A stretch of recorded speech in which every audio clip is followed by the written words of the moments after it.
नमस्कार, आप देख रहे हैं केबीसी न्यूज। मुख्यमंत्री नीतीश कुमार को डिजिटल अरेस्ट कर लिया है। भारतीय जनता पार्टी अब किसका नंबर लगाएगी, ये देखने वाली बात होगी। देखिए, आज राजेश राम जो बिहार प्रदेश कांग्रेस के अध्यक्ष हैं, उन्होंने आज भारतीय जनता पार्टी पर बड़ा आरोप लगाया है और उन्होंने कहा है कि मुख्यमंत्री नीतीश कुमार को डिजिटल अरेस्ट करने का काम किया है। हालांकि ये पूरा माजरा राज्यसभा सांसद के लिए जो मुख्यमंत्री नीतीश कुमार को भेजा जा रहा है, उसको लेकर के राजेश राम ने भारतीय जनता पार्टी पर भारी कटाक्ष किया। सुनिए क्या कुछ कह रहे हैं।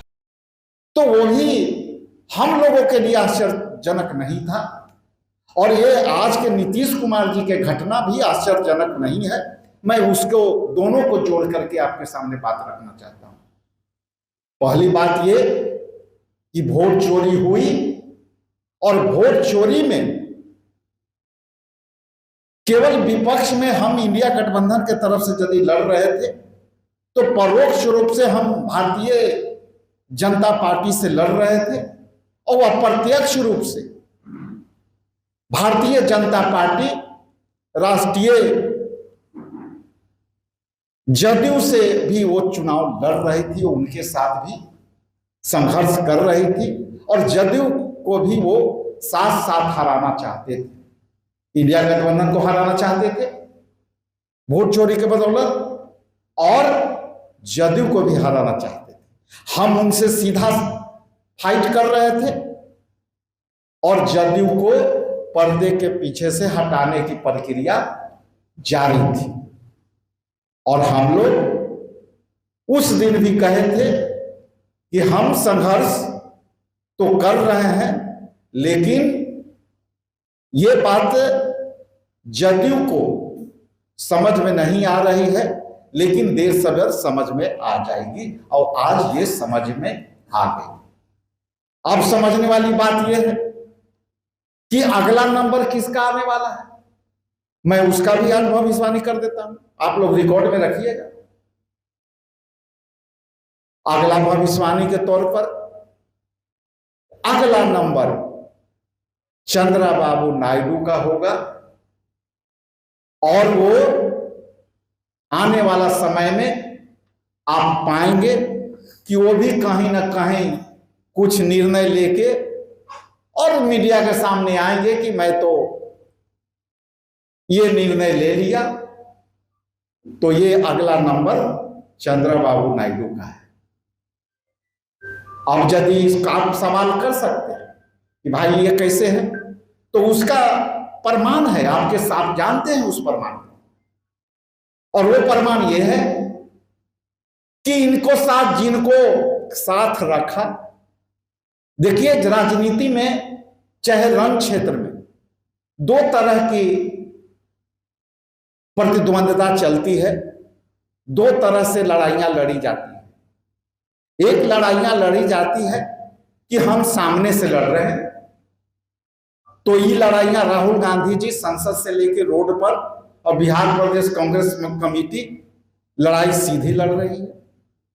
और एक लड़ाई साथ में रह के लड़ी जाती है कि यदि हम कमजोर हैं, सामने से लड़ाई नहीं लड़ सकते, तो हम आपके साथ हो जाएंगे, आपके मित्र हो जाएंगे, आपके बहुत बड़े शुभ चिंतक हो जाएंगे। जो भारतीय राष्ट्रीय कांग्रेस पार्टी कहते आई है और बीजेपी दोस्ती करती है और उनको बाद में इस तरह से उनको कायदे से और बहुत तरीके से, जिस तरह से आरएसएस करती थी अंग्रेजों को मदद करने में, सामने से कुछ, सामने से दोस्ती और पीछे से छुरा भोंकना, तो ये साथ में रहकर बहुत से लोग को किनारा कर दिया। और उसमें एक नाथ शिंदे शिवसेना आपके सामने है कि जिस तरह से शिवसेना को साथ में रहकर सरकार बना करके महाराष्ट्र में, और उन्होंने उसको भी खत्म कर दिया। जो एक नाथ शिंदे के तौर पर दिख रहा है, आने वाला समय में वो भी किधर जाएंगे कोई पता नहीं। तीसरा है आपके अकाली दल, उनके साथ केंद्र में सत्ता में रहे, लंबी लंबी बातें की, और आज अकाली दल कहां है आप लोग से छुपा हुआ नहीं है। इसके बाद शरद पवार की पार्टी एनसीपी, उनके साथ भी इनको गलबहियां किए, उनके साथ एक दूसरे को झप्पी लिए, और झप्पी के बाद जिस तरह से शरद पवार की पार्टी को उन्होंने खाया ही नहीं, चबा गया। इसके बाद बीजू जनता दल, जो नवीन पटनायक वहां के चीफ मिनिस्टर थे, हालांकि अब उनको थोड़ी बात समझ में आई है तो थोड़ा सा अलग हुई है, लेकिन अब ये देर हो चुकी है। तो इसलिए इनको साथ में भी रह करके इन्होंने पूरी ताकत लगा करके बीजेपी ने उनको खा गया, और आज उनकी राजनीति किस तरह से उनके राज्य में चल रहा है आपसे छुपा हुआ नहीं है।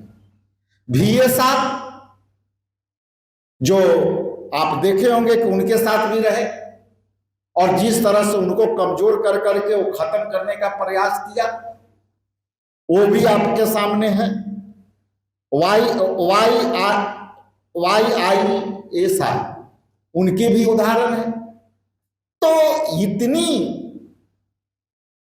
लोग आपके सामने जो उदाहरण है, क्या यह सवाल बिहार के परिप्रेक्ष्य में नहीं बनता कि जिस तरह से बीजेपी और जदयू के जो है अननेचुरल गठबंधन रहा, मन से कभी नहीं रहा, विमन से रहा, आज ऐसी कौन सी परिस्थिति आ गई कि नीतीश कुमार जैसे लोग अपने विधायकों को अपने मंत्रियों से लगभग चुनाव के परिणाम के बाद भी मिलने से मना करते रहे।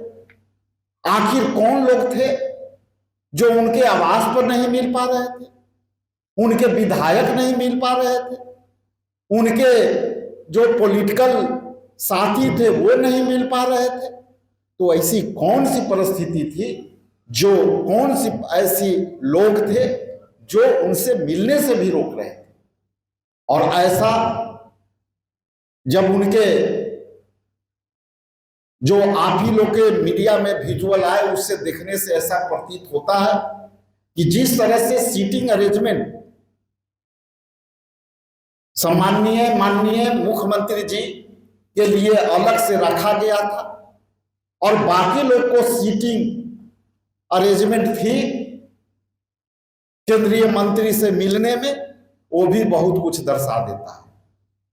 और ये भी कह सकते हैं कि केवल स्टूल ही देना बाकी रह गया था, बाकी वो बॉडी लैंग्वेज, वहां बैठने की जो परंपरा है, उससे देखने से ही लग जाता है कि नीतीश कुमार कहीं ना कहीं उनकी मजबूरी है। सभी सम्मानित विधायक के आंसू मैंने देखे, और ऐसी कौन मजबूरी है भाई कि जो नीतीश कुमार अपने नेताओं, कार्यकर्ताओं, चुने हुए जनप्रतिनिधियों की भावना के साथ खड़े रहने वाले व्यक्ति आज उन जनप्रतिनिधियों के आंसू से भी नहीं सुनने मानने को तैयार, उनकी बातों को सुनने को नहीं तैयार।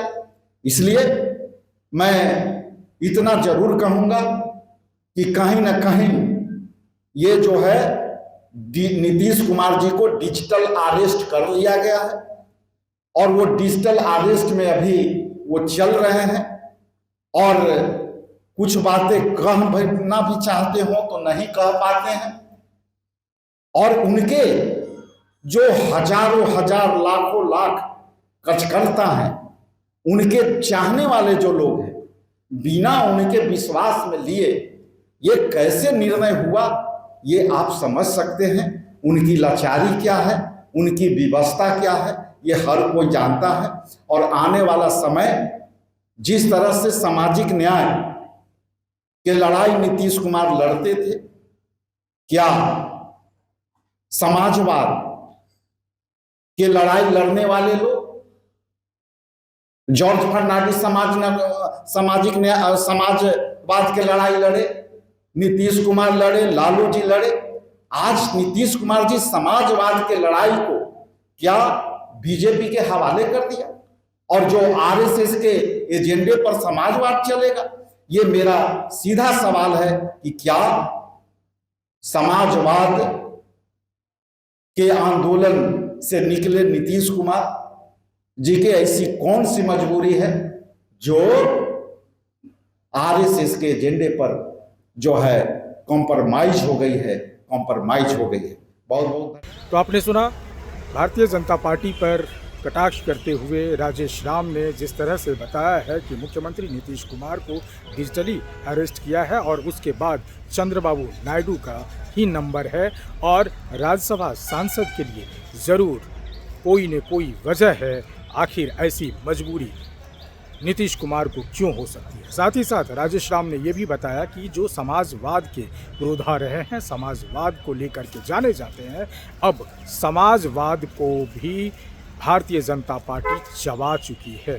अब ये देखना होगा कि अब एनडीए में किसी भी तरह की एक बेहतर राजनीति की कोई गुंजाइश नहीं छोड़ रहा है। Amlesh Anand, KBC news, Patna. Jockey exclusive brand store अब आपके शहर कटिहार में भी। Undergarments, shorts, T shirt and trouser, शानदार माइक्रोफाइबर से बने गारमेंट्स जिसे पहनकर आप महसूस करेंगे आराम भी और आनंद भी। मेल, फीमेल और बच्चों के लिए डुप्लीकेट से बचने का एकमात्र रास्ता jockey exclusive brand store, MG road, Katihar.